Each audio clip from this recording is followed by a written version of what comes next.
దాన్ని రాజ్యాంగాన్ని కాపాడాలని పోరాటం చేస్తున్న రాహుల్ గాంధీ గారు ఓటు చోరు మీద, ఓట్లకు సంబంధించిన ఓటర్ లిస్టు అవకతవకల మీద ఒక ఆటం బాంబులాగా వాస్తవాలను పేలిస్తే జీర్ణించుకోలేని బీజేపీ దాన్ని నిరసన చెప్పేటువంటి అవకాశాన్ని కూడా కాలరాస్తూ రాహుల్ గాంధీ గారిని, ప్రియాంక గాంధీ గారిని, ఖార్గే గారిని, మిగతా విపక్ష ఎంపీలను అరెస్ట్ చేయడాన్ని తీవ్రంగా ఖండిస్తూ ఉన్నాం.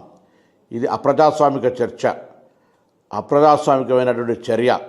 దీనివల్ల ప్రజాస్వామ్యానికి తప్ప ఈరోజు దేశంలో ఎటుపోతుందో అనేటువంటి ఒక ప్రశ్న ఉత్పన్నం అవుతున్నటువంటి పరిస్థితి వల్ల.